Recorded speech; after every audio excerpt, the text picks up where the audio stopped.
The equator wraps around the world like an emerald belt. In this almost undiscovered land, the jungles run deep and green, hiding more than we'll ever know. But there are also grasslands and islands where nature's classic stories of life and death play out every day. This 24-hour journey along the equator will reveal that in the glare of the overhead sun, life is never easy, but is always wondrous.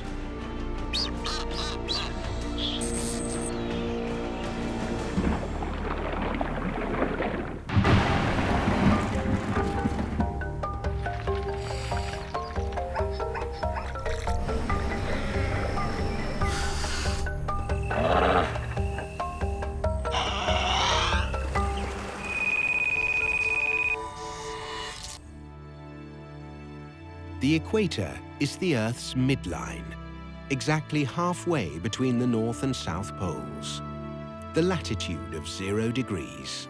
Of all the Earth, the equator receives more solar radiation than anywhere else, making it a rich and fertile region. In this equatorial journey, 6 of the world's most fascinating wildernesses will be revealed.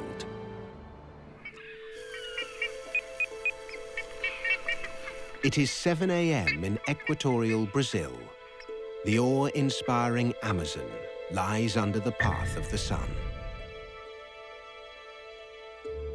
In March, much of the Amazonian jungle is in flood, creating a habitat dominated by water and tree canopy.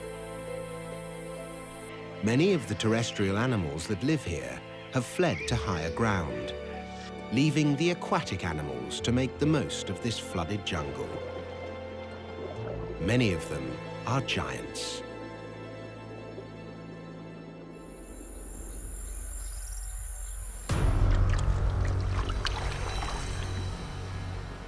Capybara are the world's largest rodent. Looking like giant guinea pigs, they can weigh more than 75 kilograms. For them, the Amazon River is a source of food and a place to keep hidden and safe from predators. But this morning is no time for a swim, because there is a convergence of killers taking place.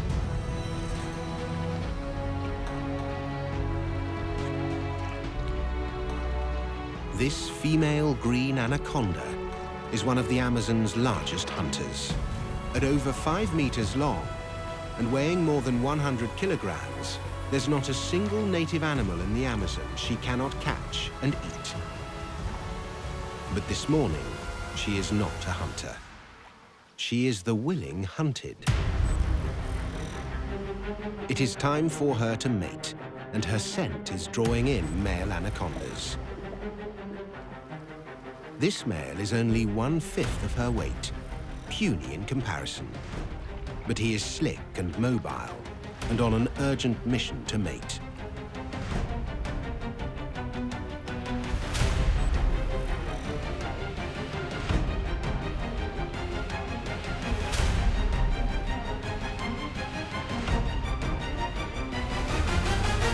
The problem is, he's not the first suitor to arrive. 8 other anacondas are already wrapped around the female. A group of anacondas is called a knot. And this is why. Every male here has a pair of spurs for stimulating the female, tickling her into arousal.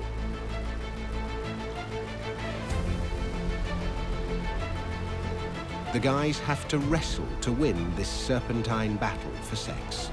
They slip and slide past each other, jockeying for the best position at the heart of the knot.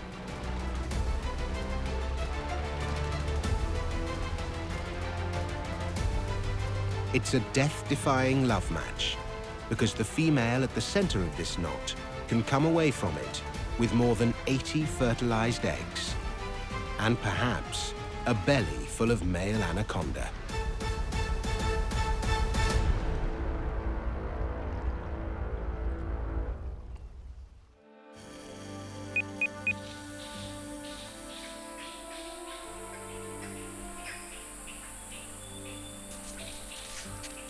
As the sun continues to rise, nighttime beetles scurry for cover.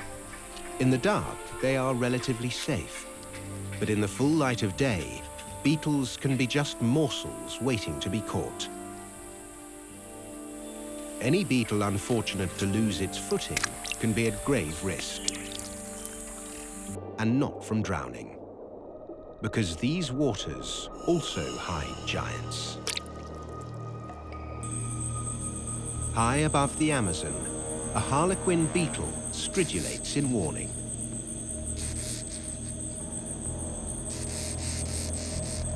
But it's a warning that goes unheeded.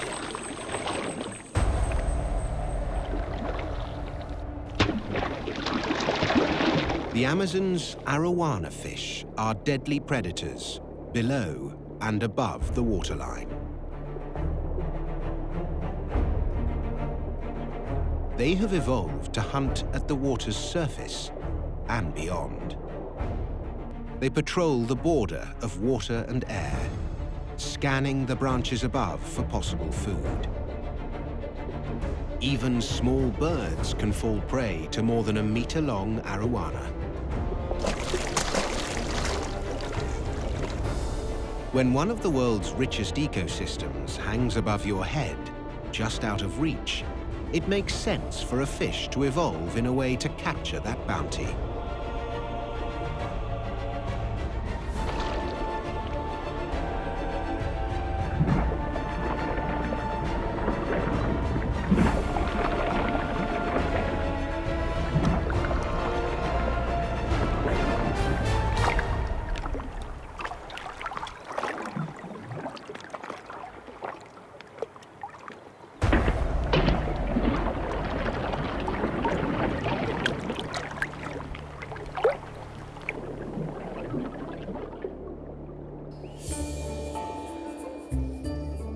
Beyond the splashing of the arowana, most of the forest is still enjoying a peaceful rest.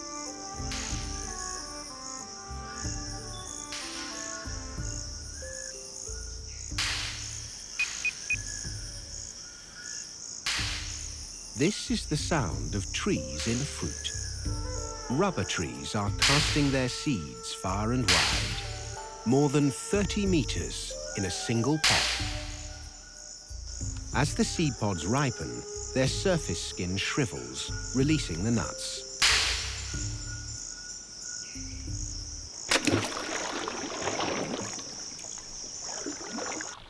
These hard nuts are well protected. But they are no match for one of the largest fish in the Amazon. The tambaqui, a close relative of the piranha and a specialized seed eater. The tambaqui's powerful jaws and teeth are perfect nutcrackers, and the fats and protein in a rubber seed can be a perfect meal, allowing the tambaqui to grow to 30 kilograms.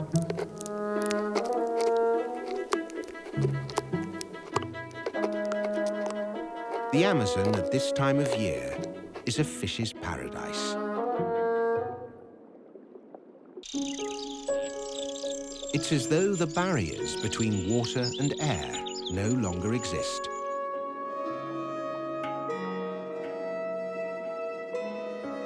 For these splashing tetras, today is birthing day, and the birthing suite is far above them.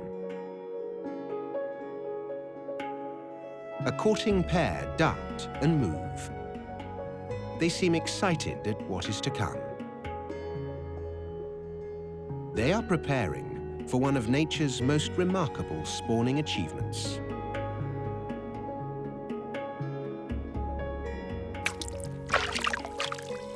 The two fish suddenly leap high out of the water, where they cling to a hanging leaf, until the female and then the male drop back into the river.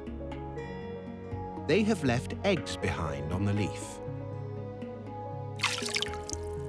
They leap again, each time adding more eggs to the growing cluster.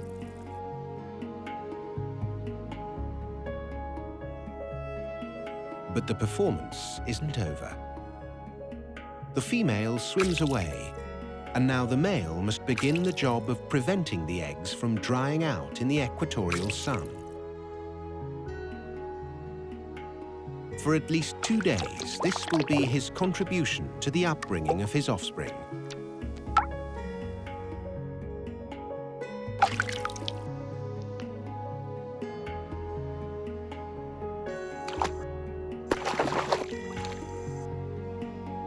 Until they begin to hatch and fall back into the mighty Amazon.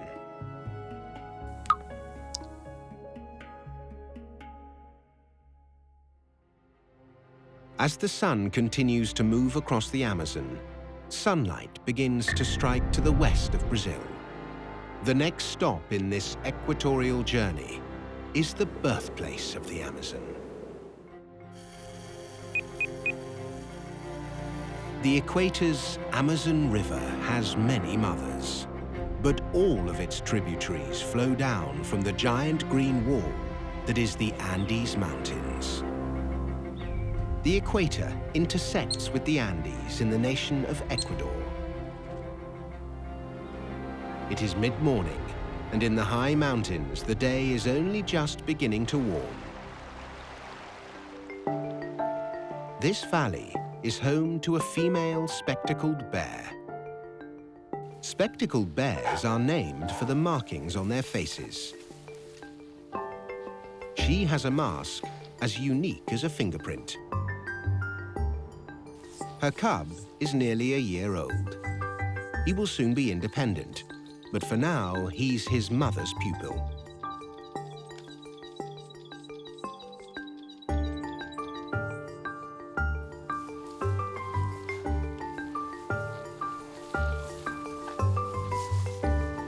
Each morning, they trek through the damp Andean cloud forest in search of one of their preferred meals.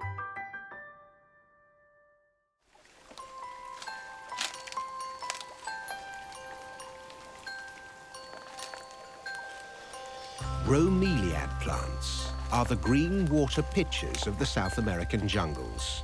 These relatives of the pineapple form a vase shape as they grow that captures water, which many animals take advantage of. Many bromeliads grow high up in the trees to catch as much sun as possible. So that's where the bears must go.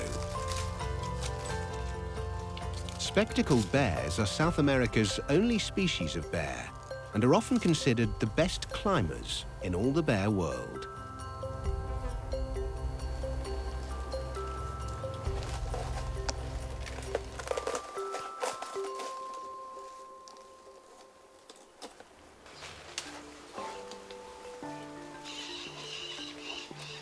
The cub is determined to join his mother. But although he has the will, he is not yet capable.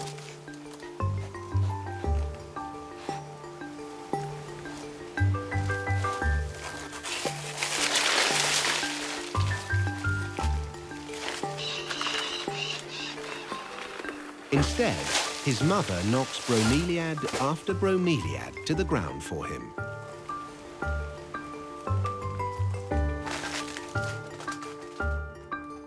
Spectacled bears are mostly plant eaters, but birds, small mammals, and insects are also on the menu. The mother bear leaves a trail of destruction as she feeds.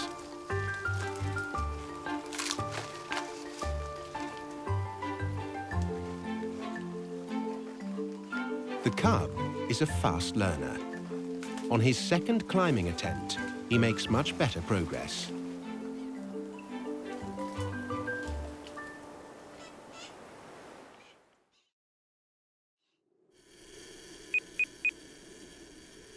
Not all of Ecuador is wet and green. On the slopes of the Cayambe volcano, conditions can be cool and the land dominated by grasses. At more than 5,700 meters, Cayambe is the highest point on the equator and is one of the only spots on the equator with snow cover. It's warmer now, but last night temperatures dropped to -6 degrees. If this baby vicuña had been born then, he could have frozen to death. But female vicuñas almost always give birth during the day to give their offspring the best chance of survival.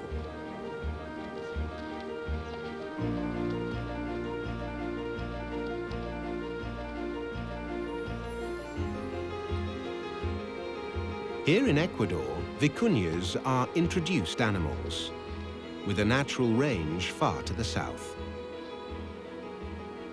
But with superb adaptations to living at altitude, they are right at home here under the equator.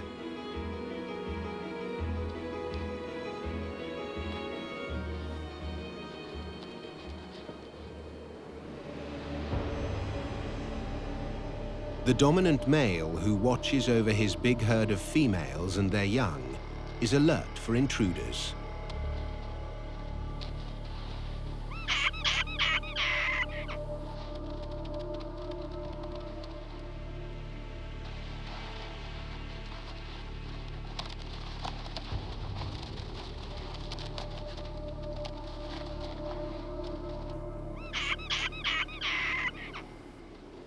Because females mate soon after giving birth, birthing season collides with mating season here in the Andes, and bachelor males are drawn in to try their luck. And when a male chases other males away from his herd, what begins as a sprint can turn into a marathon. The pair begin to squabble, and their moo proves contagious. Fights begin to break out in the herd as males square off. All these males aspire to lead a herd, but few of them will ever succeed. One of the ways to gain leadership is to fight the dominant male, and frequent practice is the best way to refine their fighting skills.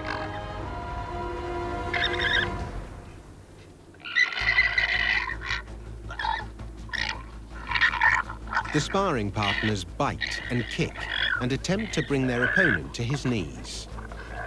Size, strength, skill, all factors which will determine the winner.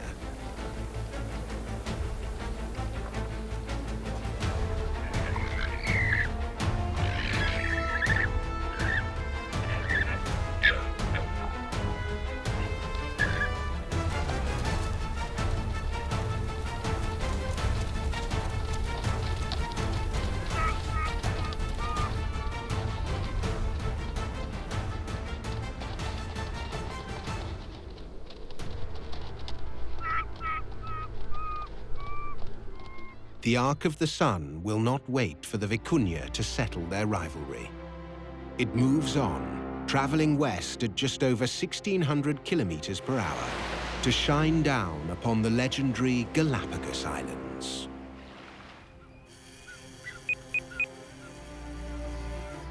The 19 main islands of the Galapagos straddle the equator, approximately 1,000 kilometers west of Ecuador.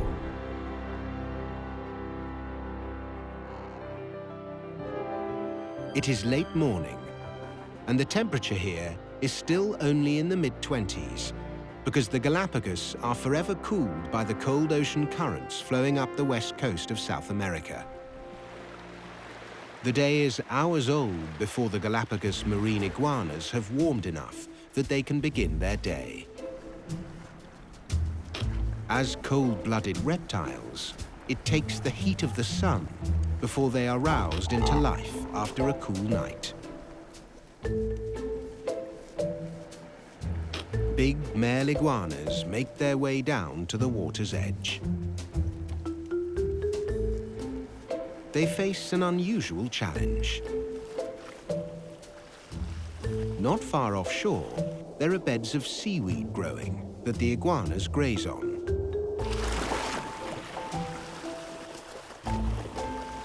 But the water is cold, and any energy they have gained from the sun is going to be quickly lost as they make their way to their morning meal. only the largest males have enough body mass to survive the chill waters.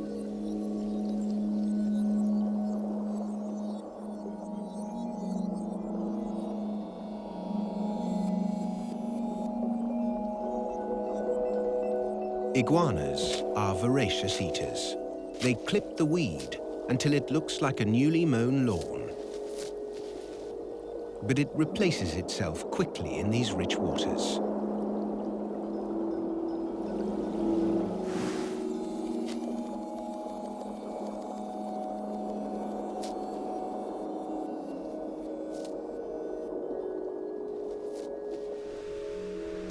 The smaller and younger iguanas cannot make this journey. They will grow cold too quickly. So their only chance to feed is when low tide comes, uncovering the weed beds.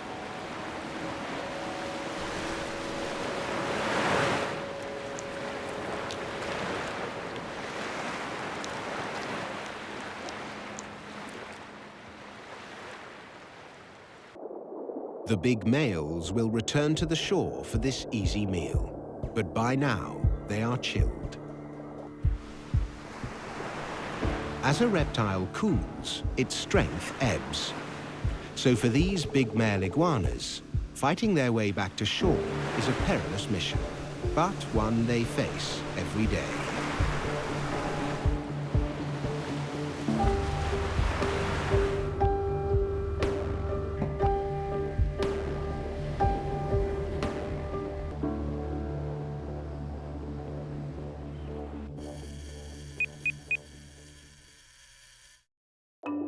The ocean around the Galapagos may be cold, but it is also rich with life. Blue-footed boobies are diving for food, not far from the iguanas.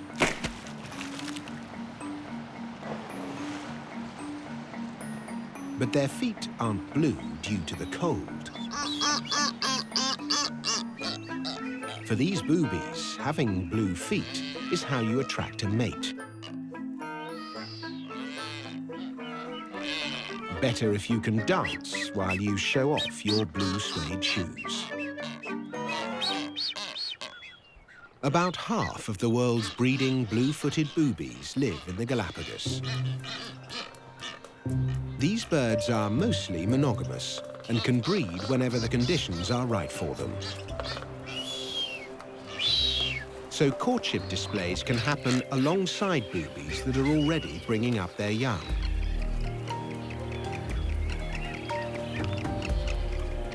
Booby chicks are fully dependent on their two parents for food and protection for almost 6 months.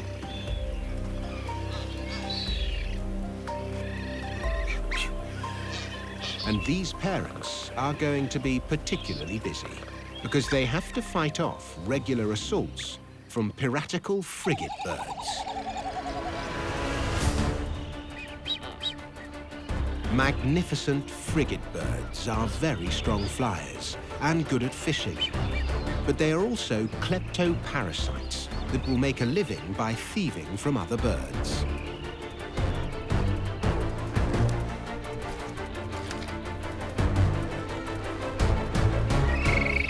A red-footed booby collecting sticks to build a nest has to run a gauntlet of aerial pirates.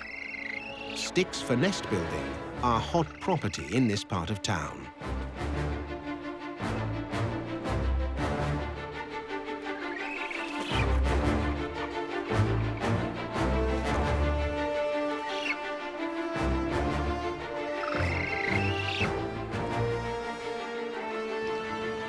A dropped stick is an easy pickup for an agile frigate bird.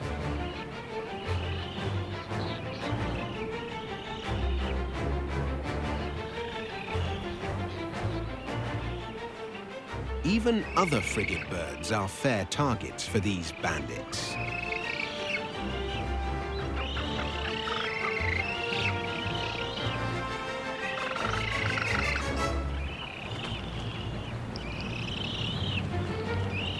Competition for resources is so intense that frigate birds always have to be on guard, even at the nest.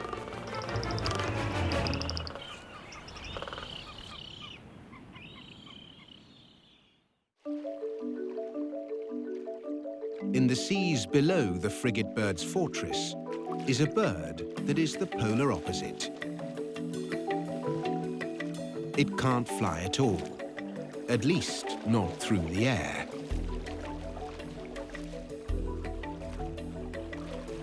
The little Galapagos penguin lives far from what would be considered the natural home for a penguin. It is the only penguin to venture across the equator into the northern hemisphere.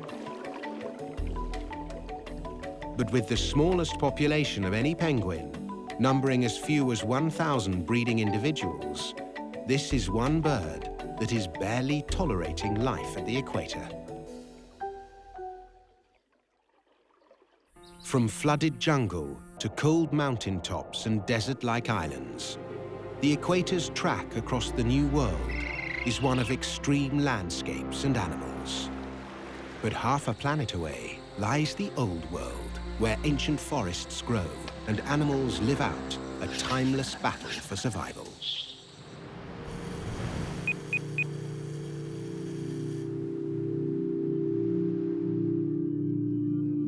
Next stop along the equator, Borneo, the third largest island on Earth, and its sister island, the jungle-clad Sumatra. The sun has already made its 12 p.m. zenith and is now working its way back toward the horizon.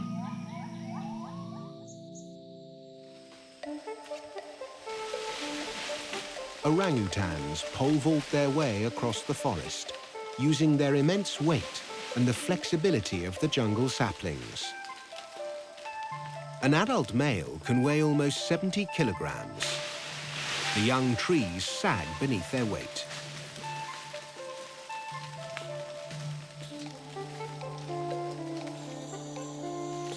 A prodigious memory helps them navigate huge distances in search of fruits.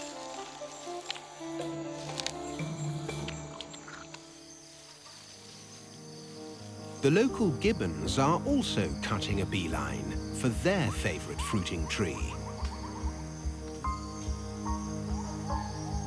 They are able to cover almost 3 meters in a single swing, and more when they throw caution and themselves to the wind.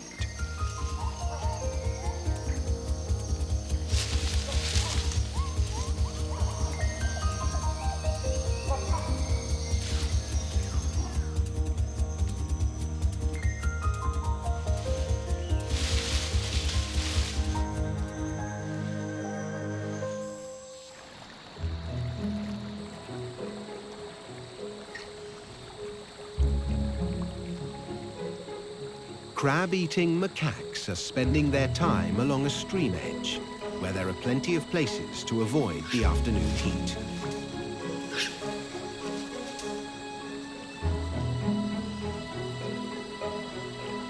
While the elders cool off and fish for crabs and tasty frogs, the youngsters splash and play.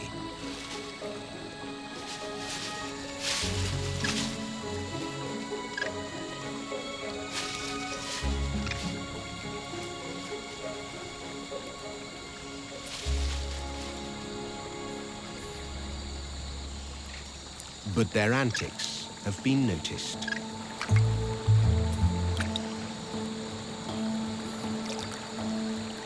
A Sumatran tiger, the smallest of the tiger species, has detected the sounds of monkeys wafting down the river.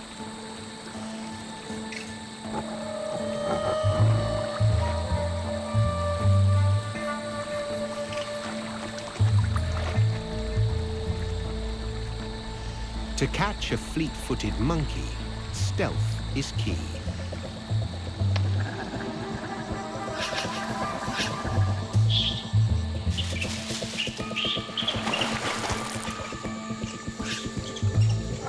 But the tiger's almost silent approach has been uncovered by the crab-eaters, and it has lost the element of surprise.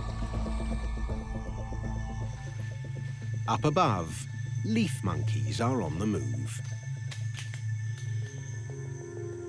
Late in the day, they like to gorge on leaves and grass, which they will slowly digest overnight.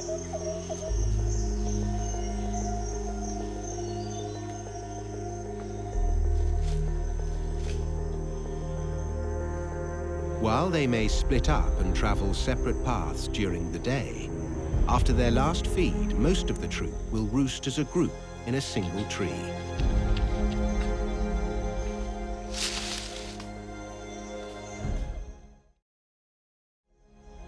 The Sumatran tiger has been waiting for the afternoon light. When shadows grow long, it is a good time to hunt. The leaf monkeys are sharing this thicket with 30-centimeter tall mouse deer.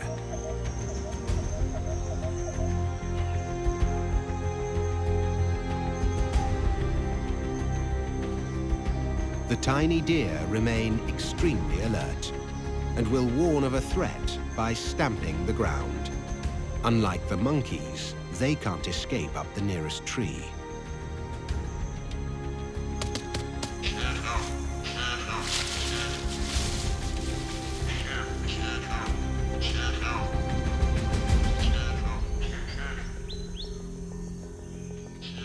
But today, it's a leaf monkey that loses the race, paying the price and feeding the queen of this jungle. While the light in the jungle understory is dwindling, on the coast, it is still strong.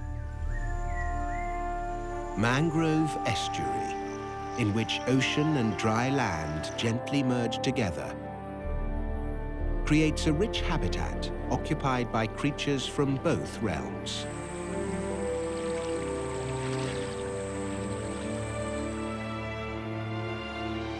Saltwater crocodiles are the ancient rulers of the mangroves. Long ago, they adapted to hunt the fertile waters between land and sea.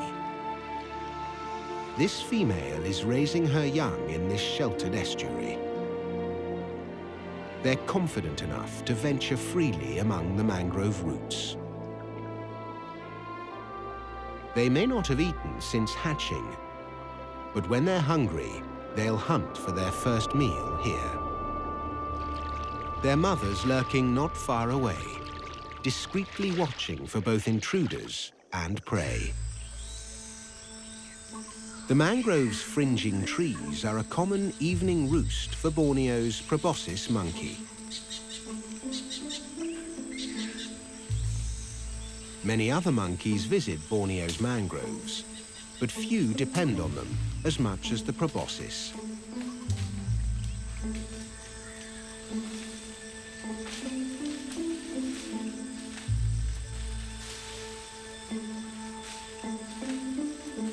A senior male is anxious. Some of his charges are skirting close to the dangerous water, and he has seen the mother croc. His alarm call alerts the troop.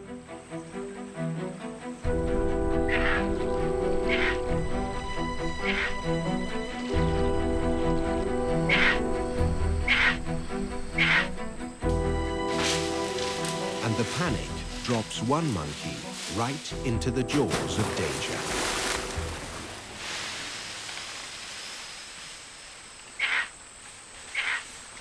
But the crocodile has missed her opportunity.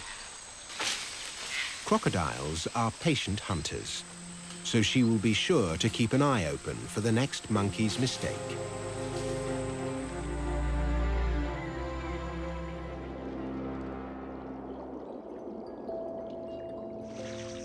Mother crocodile's display of hunting skills has lit a predatory flame in her offspring. With small crabs roaming the estuary mudflats, this afternoon is a great time for them to graduate from infant to killer.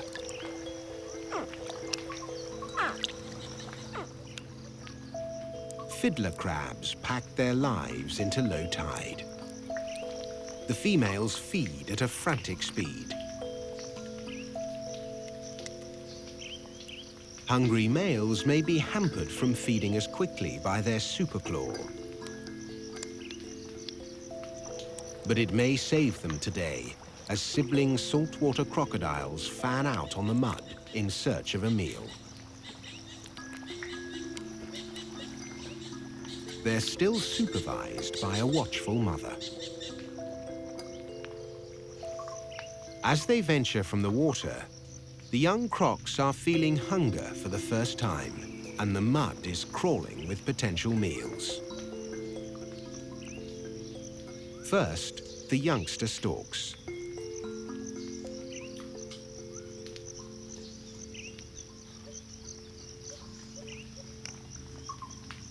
Then, once in a good strike position, it freezes and pounces.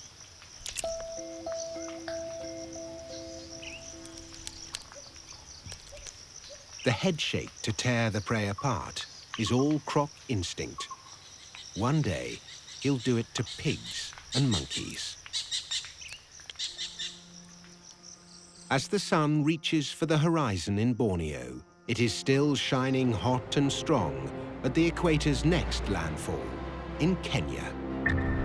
In March in Kenya, the equatorial sun is as much a deadly enemy as the heavy hunters that stalk the savannah.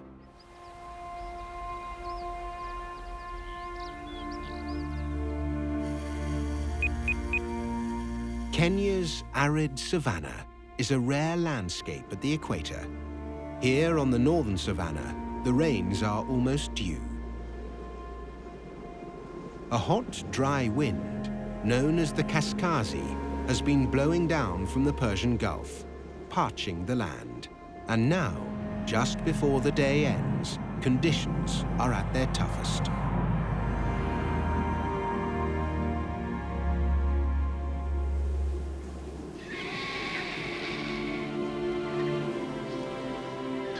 Vultures ride the powerful heat waves using their keen eyesight to locate the victims of the drought.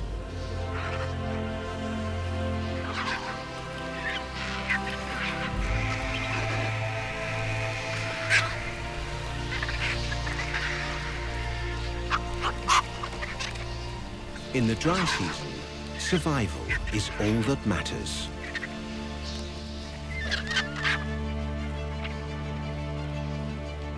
Lions have remained on the savannah throughout. Hunger is a constant companion for them. They have had too much time gazing out on depleted hunting grounds.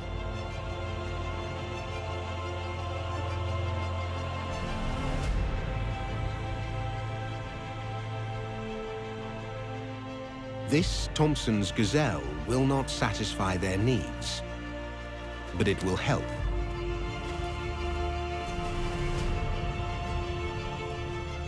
Lions have evolved as large-bodied brawlers. They can be fast off the blocks, but need a quick hit and will tire in an extended chase. Each unsuccessful hunt saps energy, especially for females with young. The pursuit ends in failure. Kenya's cheetahs are much better designed to take advantage of the open savannah. Out here, there's often nowhere to hide, so the cheetah relies on speed more than stealth. While adult females will live alone when they are not mothering cubs, male cheetahs form groups known as coalitions, often composed of brothers. They will live and hunt together as a team for the rest of their lives.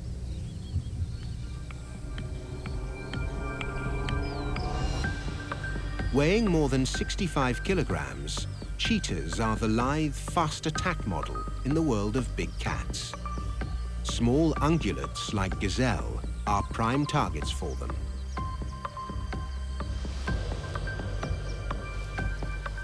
If the cheetah can begin its chase before the prey sees it, the cat has the upper hand. It can rev up to top speed inside of 3 seconds, putting the prey well behind in the race to live another day.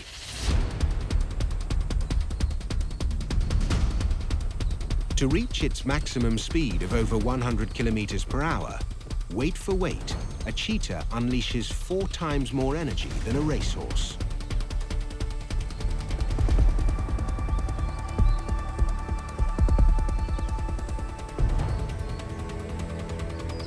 The brothers are working to cut a young Thompson's gazelle out from the herd.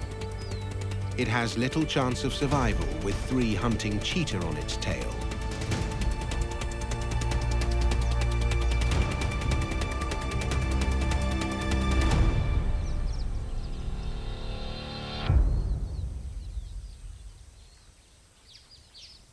An adult cheetah made 3.5 kilos of meat per day.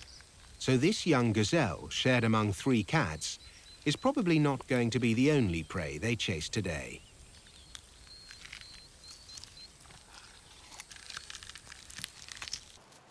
The lions are not as lucky. Much of their usual prey has abandoned this savanna during the drought. But the lions must stay here to protect their territory and go hungry.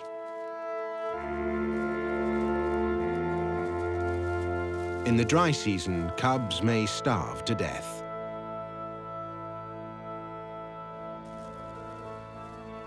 But there is more than one way for them to die.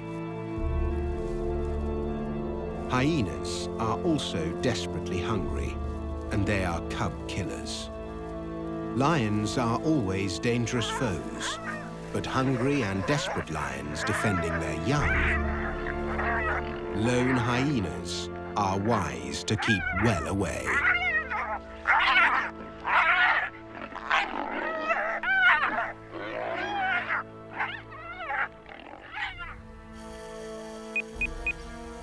On the equator, in March, sunset comes just before 7 p.m. It is the moment when one world gives way to another.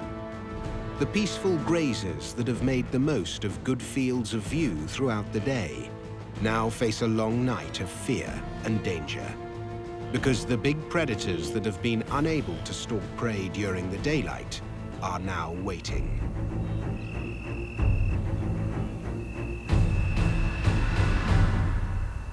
Darkness is no hindrance if you're equipped with night vision.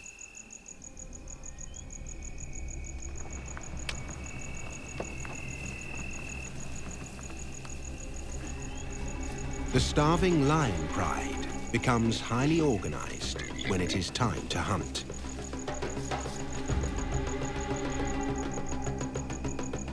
Once a group of prey animals is identified, they are slowly and quietly surrounded.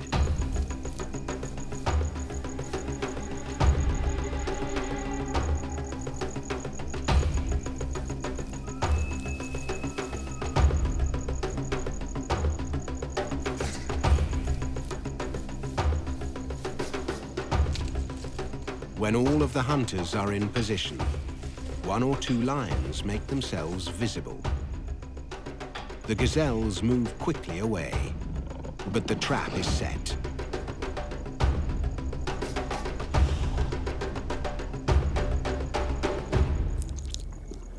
The kill is shared among the hungry members of the pride. They eat quickly, while the big male of the pride is busy marking his territory. It can extend over 250 square kilometers.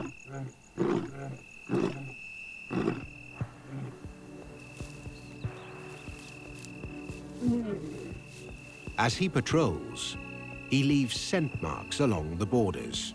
He is concerned with other male lions. But there is a greater threat. His females are being surrounded by a band of hyenas. The lions have brought down a buffalo. The hyena pack is pressing forward on them, menacingly.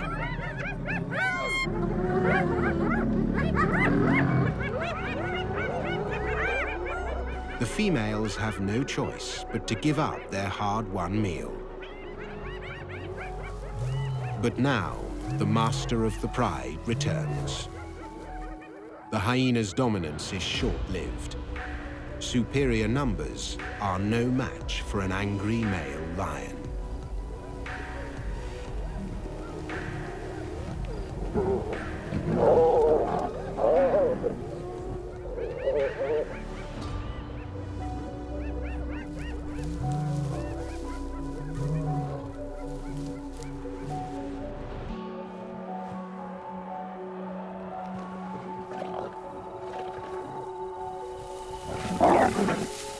The price of his protection is that he can take over the kill.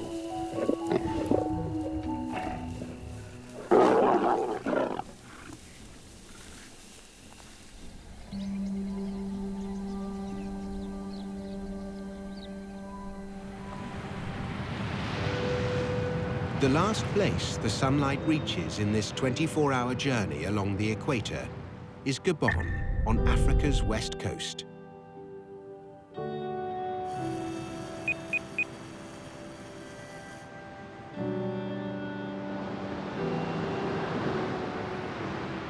These hippos may look just the same as others, but their behavior is very different.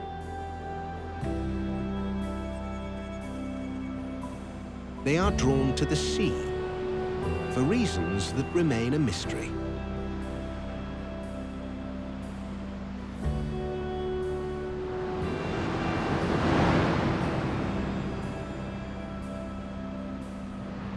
Many animals come to the shore for many reasons. The forest buffalo come here for food. Vegetation that is flushed out of the forest on rivers is washed back on shore. Mangrove seed pods are delicacies which contain high concentrations of nutrients that animals need.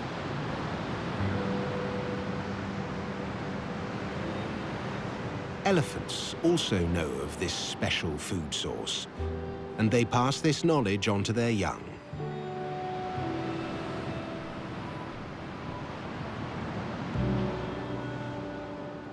But the hippos in Gabon go further than the sand. They take to the waves. They seem to come to remind us that as much as we know about the natural world, we still know very little. We can measure the equator and the land beneath it and document the facts about the animals. But here, on the beaches of Gabon at dawn, a mother hippo and her baby come down to the shore, reminding us that nature is full of wonder, and it cannot be easily measured like the hours of a clock.